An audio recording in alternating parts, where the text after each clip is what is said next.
بسم اللہ الرحمن الرحیم۔ السلام علیکم۔ مغرب کا وقت تھا، دن کی روشنی اندھیرے میں تبدیل ہو رہی تھی۔ شہر کے وسط میں واقع قبرستان میں فاتحہ کے لیے آئے ہوئے لوگ اب گھروں کی طرف لوٹ رہے تھے۔ قبرستان تقریباً خالی ہو چکا تھا جب اس نے قبرستان میں اپنا دایاں قدم رکھا۔ وہ لگ بھگ 30 سال کی ایک عورت تھی جس نے ایک خوشنما لباس زیب تن کیا تھا اور اسی لباس سے ملتے جلتے شیڈ کی لپسٹک اس نے ہونٹوں پر سجا رکھی تھی۔ آنکھوں میں قدرے گہرا آئی لائنر تھا اور چہرے پہ ہلکا سا میک اپ۔ جیسے ہی اس نے اپنا قدم اندر رکھا، اس کے نتنوں سے کافور اور اگربتی کی ملتی جلتی خوشبو ٹکرائی۔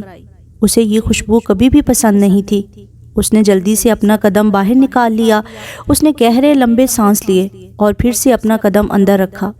اسی خوشبو نے اسے خوش آمدید کہا تھا۔ اس بار وہ واپس نہیں پلٹی۔ اس نے دوسرا قدم بھی اندر رکھ دیا تھا۔ اس کا نام فرخندہ تھا، لیکن لوگ اسے فاحشہ کے نام سے جانتے تھے۔ وہ بھی خود کو فاحشہ ہی کہتی تھی۔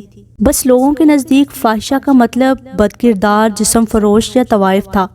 اس کے نزدیک فاحشہ کا مطلب صرف اور صرف ایک تھا، مجبور عورت۔ فرخندہ نے غریب گھرانے میں آنکھ کھولی تھی۔ وہ خوشی دین کی چوتھی اور آخری بیٹی تھی۔ خوشی دین غریب تھا لیکن خوددار تھا۔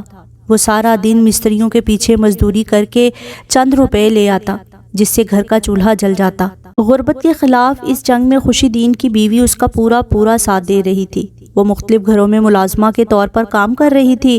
اس کی بیٹیاں بھی جیسے جیسے بڑی ہوئیں وہ بھی اسی کام پہ لگتی گئیں، سوائے ان کی آخری اولاد کے۔ فرخندہ میں سستی کاہلی جیسے کوٹ کوٹ کر بھر دی گئی تھی۔ کام کاج میں اس کا دل نہ لگتا تھا۔ سارا دن چارپائی پہ لیٹی گھر میں موجود چائنا کے موبائل پہ اونچی آواز میں انڈین گانے سنتی رہتی۔ فرخندہ کی ماں نے اس کی بڑی 3 بہنوں کو سلائی وغیرہ کا کام بھی گھر میں سکھانا شروع کر دیا، لیکن فرخندہ اس میں بھی دلچسپی نہ لے پائی۔ نی فرخندہ، کوئی ہاتھ ہنر سیکھ لے، کدی کام آئے گا۔ فرخندہ کی ماں نے اکثر یہ جملہ اس سے کہا تھا، لیکن فرخندہ کی کچھ عمر لڑک پن کی اور کچھ گھر میں سب سے چھوٹی ہونے کی وجہ سے تھوڑی بہت رعایت بھی مل جاتی، اور باقی وہ لاپرواہ، سست اور کاہل تو شروع سے ہی تھی۔ اپنی ماں کی ایسی باتوں کو وہ مذاق میں اڑا دیتی۔ اماں، میں کیوں سیکھوں ہاتھ کا ہنر؟ وہ شہزادہ آئے گا مجھے لینے، اسے آتے ہوں گے نا بہت سے ہنر، اور وہ کمائے گا اور تیری بیٹی راج کرے گی۔ فرخندہ کی ماں اکثر سوچتی کہ فرخندہ کتنی خوش فہم تھی۔ ان جیسے غریب کی بیٹیوں کے لیے شہزادوں کے رشتے نہیں آتے، لیکن فرخندہ کو یقین تھا کہ جتنی وہ پیاری تھی اسے بیاہنے کوئی نہ کوئی شہزادہ ہی آئے گا۔ فرخندہ کا دل پہلی بار تب ٹوٹا جب اس کی بڑی بہنوں کے رشتے ہوئے۔ ان کے لیے جو شہزادے آئے تھے وہ بھی باپ کی طرح مزدوری ہی کرتے تھے، یعنی ان کی بہنوں کی جدوجہد اگلے گھر جا کر بھی جاری رہنا تھی۔ یہی وہ لمحہ تھا جب فرخندہ کچھ سنجیدہ ہوئی تھی۔ اس نے ماں کے ساتھ دوسرے گھروں میں ملازمت پر جانا شروع کر دیا تھا، لیکن فرخندہ کے ہاتھ میں جیسے کوئی نقص تھا، یا پھر ساری زندگی کی کاہلی کا نتیجہ کہ اس سے کوئی کام ڈھنگ سے نہ ہوتا، تو وہ جہاں بھی گئی ماں کی بے عزتی ہی کروائی۔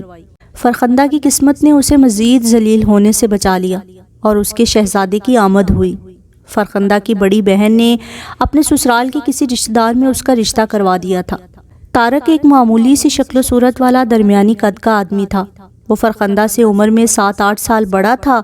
گندمی سی رنگت تھی، یعنی کہیں سے بھی شہزادہ نہ لگتا، لیکن فرخندہ جانتی تھی کہ وہ شہزادہ ہی تو تھا۔ اس کی مالی حالت کچھ بہتر تھی۔ وہ اپنے علاقے میں انڈے شامی والا برگر لگاتا تھا۔ طارق نے اسے بیاہ کر لے جانے کے بعد ایک 2 مرلے کے گھر میں رکھا تھا۔ یہ گھر پکا نہیں تھا اور بارش کے بعد کئی دفعہ چھت بھی ٹپک پڑتی، لیکن فرخندہ کو پرواہ نہ تھی۔ وہ تو خوش تھی، باقی بہنوں کی طرح اسے گھر گھر جا کر کام نہیں کرنا تھا۔ طارق اکیلا تھا، بہن بھائی اپنے اپنے گھروں کے ہو گئے تھے۔ اب وہ جو کما رہا تھا فرخندہ کے ہاتھ پر رکھتا۔ فرخندہ کے لیے روزانہ رات شامی انڈے والا برگر لاتا۔ فرخندہ کی تو گویا جیسے لاٹری لگ گئی تھی، لیکن طارق سمجھتا تھا کہ لاٹری اس کی لگی ہے۔ اتنی حسین بیوی، جیسے کوئی فلم کی ہیروئن ہو، اور ادائیں بھی ہیروئنوں والی، کیسے اس کی آنکھوں میں آنکھیں ڈال کر ڈائلاگ مارتی تھی۔ وہ جب بھی فرخندہ کے ایک ایک جسمانی نقش پر غور کرتا تو اسے خود پہ عجیب سا رشک آنے لگتا۔ یہ طارق اور فرخندہ کی محبت تھی جنہوں نے ان دونوں کی زندگی کو جنت بنا دیا تھا۔ فرخندہ نے 10 سال اسی جنت میں گزارے تھے اور پھر اسے جنت سے نکال دیا گیا۔ بے رحم موت نے ہاتھ بڑھایا اور طارق کو اپنے ساتھ لے گئی۔ ایک روڈ ایکسیڈنٹ میں طارق کی موت ہو گئی۔ گویا فرخندہ کی زندگی ہی اجڑ گئی۔ اس نے شوہر ہی نہیں کھویا تھا، اپنا محبوب گنوایا تھا، اور محبوب گنوانے کا غم معشوق سے بہتر کون جان سکتا تھا۔ طارق اس کے لیے کیا چھوڑ کر گیا تھا؟ ایک 2 مرلے کا مکان، ایک 9 سالہ بیٹی، ایک 6 سالہ بیٹی اور ایک 10 ماہ کا بیٹا۔ زندگی کیا شے تھی، یہ اس نے طارق کی موت کے بعد جانا تھا۔ اس کی بہنوں نے مل کر چند ماہ کا راشن ڈلوا دیا تھا، کچھ مدد سسرالی رشتہ داروں نے بھی کر دی تھی، لیکن آہستہ آہستہ وہ سارے پیسے اور راشن ختم ہونے لگا تھا۔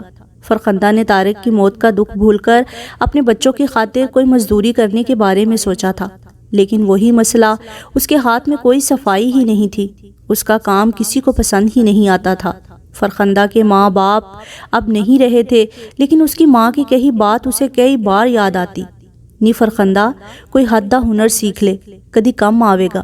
لیکن اس کے پاس کوئی ہاتھ کا ہنر تھا ہی نہیں۔ فرخندہ نے دوسری شادی کا سوچا، لیکن وہ جانتی تھی کہ کوئی بھی مرد طارق کے بچوں کو وہ پیار اور اپنائیت نہیں دے سکتا۔ گھر میں موجود راشن پیسہ ختم ہونے پہ تھا اور فرخندہ کی پریشانی بڑھتی جا رہی تھی۔ اور پھر فرخندہ سے ملنے چندہ آ گئی۔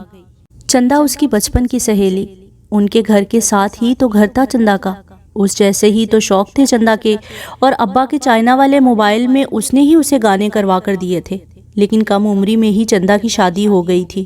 فرخندہ اپنے غم کچھ دیر کے لیے بھول کر چندہ کے ساتھ پرانی یادیں تازہ کرنے لگی تھی۔ ان دونوں کے شوق ہی ایک جیسے نہیں تھے، بلکہ قسمت بھی ایک سی تھی۔ چندہ بھی 2 سال پہلے ہی بیوہ ہوئی تھی۔ فرخندہ تمہیں گھر سے نکل کر کچھ کرنا پڑے گا۔ چندہ نے فرخندہ کے گھر کی حالت دیکھ لی تھی، وہ اس کی بہنوں کی مالی حالت کے بارے میں بھی جانتی تھی۔ وہ جانتی تھی فرخندہ کو اپنی جنگ خود ہی لڑنا ہے، اپنی خاطر، اپنے اور طارق کے بچوں کی خاطر۔ چندہ، کیا کروں میں؟ کوئی ڈھنگ کا کام بھی نہیں آتا، اس نے پریشانی سے کہا۔ چندہ کسی سوچ میں پڑ گئی۔ ایک کام ہے میری نظر میں، چندہ نے اس کے جسم کا جائزہ لیتے ہوئے کہا۔ فرخندہ حیران ہوئی۔ کیسا کام؟ اپنے جسم کے ذریعے روزی کما۔ فرخندہ کو کرنٹ لگا۔ دیکھ فرخندہ، اس دنیا کی نہ سوچ، اپنے بچوں کی سوچ، بھوکے کا پیٹ کوئی نہیں بھرتا یہاں۔ فرخندہ خاموش رہی۔ چندہ نے اس کے ہاتھ پہ ہاتھ رکھ کر اسے تسلی سی دی۔ تیرا جسم ایسا ہے، مرد کھینچے چلے آئیں گے۔ اس نے اس کے کان کے قریب آ کر سرگوشی کی۔ فرخندہ کی ریڑھ کی ہڈی میں ایک سنسناہٹ دوڑی۔ میں پچھلے 2 سال سے یہی کر رہی ہوں، آرام سے روٹی تو مل جاتی ہے۔ فرخندہ کو سمجھ نہیں آیا کہ وہ کیا کہے، وہ خاموش ہی رہی۔ اس دن چندہ کے جانے کے بعد وہ ساری رات یہی سوچتی رہی تھی۔ اپنے تینوں بچوں کے چہرے کی طرف دیکھتے ہوئے اس نے رات کے کسی پہر یہ فیصلہ کیا تھا کہ چندہ نے جو کہا درست کہا۔ پیٹ پالنے کا دوسرا طریقہ تھا ہی نہیں کوئی اس کے پاس۔ روٹی کیا کچھ کرواتی ہے، کیسے ذلیل کرواتی ہے اور کیسے ناچ نچواتی ہے، فرخندہ نے جان لیا تھا۔ اسے پہلا گاہک چندہ نے ملوایا تھا۔ یہ کسی کالج کا نوجوان تھا جو عمر میں فرخندہ سے کتنا چھوٹا تھا۔ پہلی مرتبہ اپنے آپ کو کسی دوسرے مرد کے حوالے کرتے ہوئے وہ کانپ سی گئی تھی۔ وہ صرف طارق کی تھی، اس کا وجود کسی اور کا کیسے ہو سکتا تھا؟ وہ اس رات واپسی پہ بری طرح روئی تھی۔ ہر دفعہ نئے مرد کے ساتھ جاتے ہوئے وہ ایسے ہی خوف زدہ ہوتی، واپسی پہ وہ اسی طرح روتی۔ لیکن پھر جب وہ رقم دیکھتی جو اسے اس سب کے عوض ملتی، اس کے آنسو خود بخود ہی خشک ہونے لگتے، اس کے زخموں پہ جیسے مرہم لگنے لگتا۔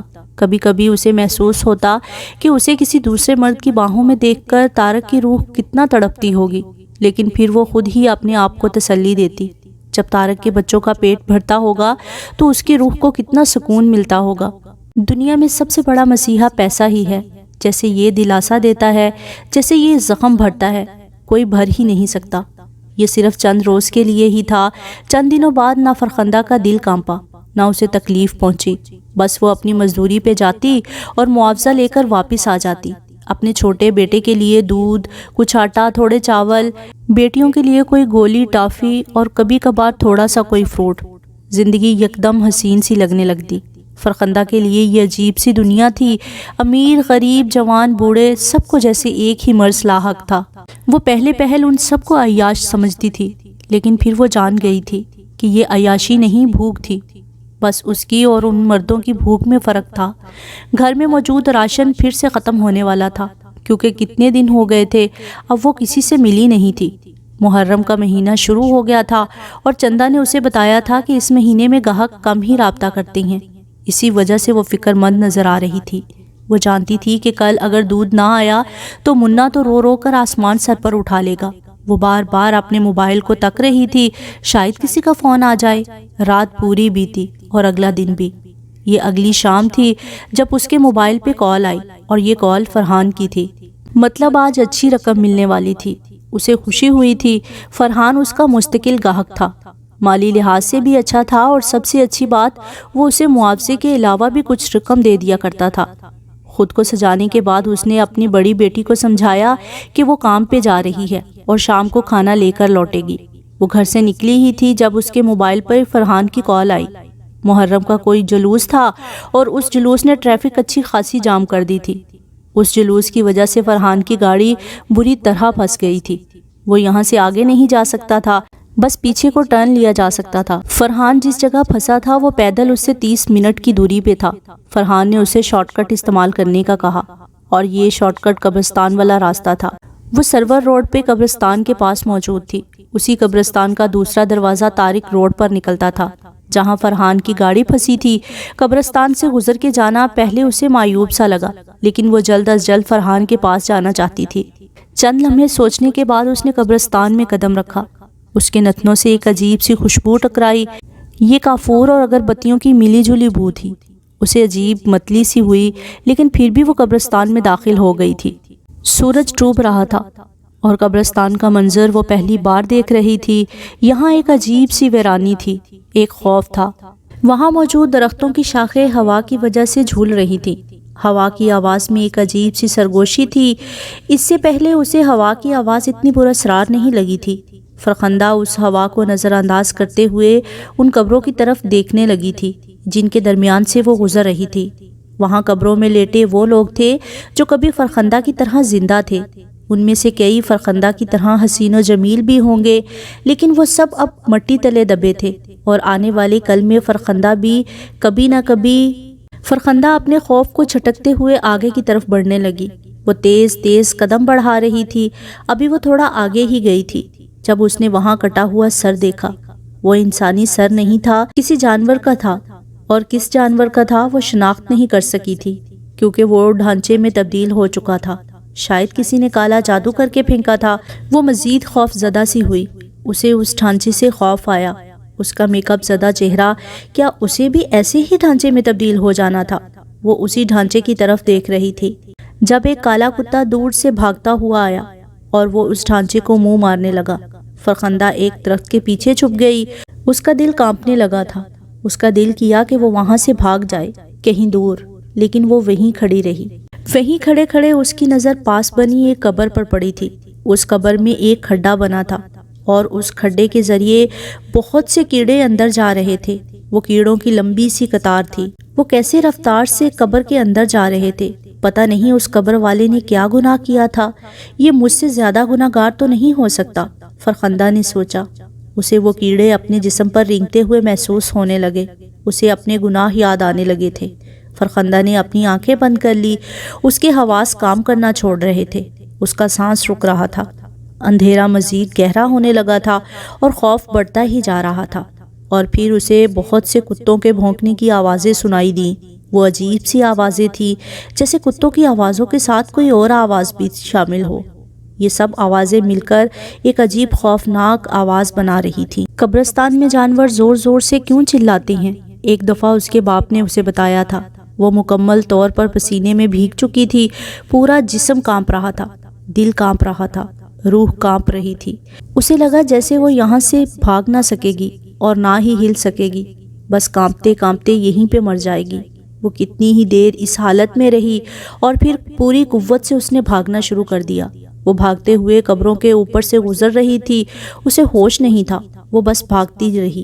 یوں ہی بھاگتے ہوئے اس کا یکدم پاؤں مڑا اور وہ جیسے کسی کھائی میں اوندے منہ گر گئی۔ وہ کہاں گری تھی اسے سمجھنے میں چند لمحے لگے۔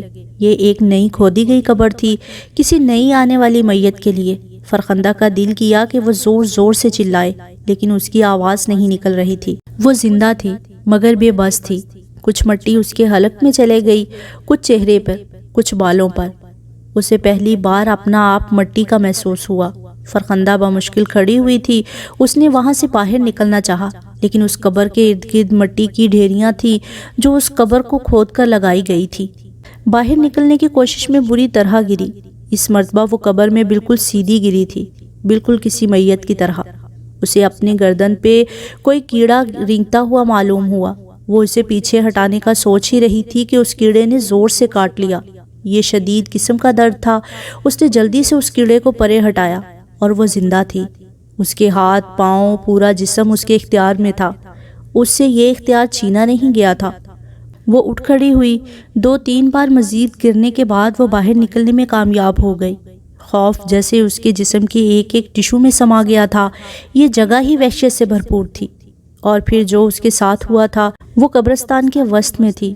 یہاں سے دونوں بیرونی دروازے ایک ہی فاصلے پہ تھے، بس فرق اتنا تھا کہ ایک دروازہ پار کرنے پہ وہ واپس لوٹ جاتی، لیکن دوسرا دروازہ اسے پھر اسی دلدل میں پھنسا دیتا جس میں وہ پہلے ہی بری طرح غرق ہو چکی تھی۔ وہ جس دروازے سے بھی نکلتی، لوٹ کر تو اسی جگہ پہ آنا تھا۔ اور یہ جگہ کتنی خوفناک تھی! جیتے جی اگر کسی نے اس کی خوفناکی کو محسوس کیا تھا تو ان میں فرخندہ بھی شامل تھی۔ یہاں وحشت تھی، یہاں خوف تھا، یہاں ڈر تھا۔ وہاں کھڑے ہو کر فرخندہ نے اس سارے خوف کے بارے میں سوچتے ہوئے فیصلہ لیا، واپس جانے کا فیصلہ۔ جب مسافت ایک جتنی ہی تھی تو واپس لوٹنا ہی بہتر تھا۔ آگے جانے کا سوچا تو سب یاد آنے لگا، ایک ایک خوف جو اس نے یہاں آج دیکھا تھا، ہیبت طاری کر دینے والا منظر۔ فرخندہ واپسی کے لیے مڑی لیکن قدم نہ بڑھا سکی۔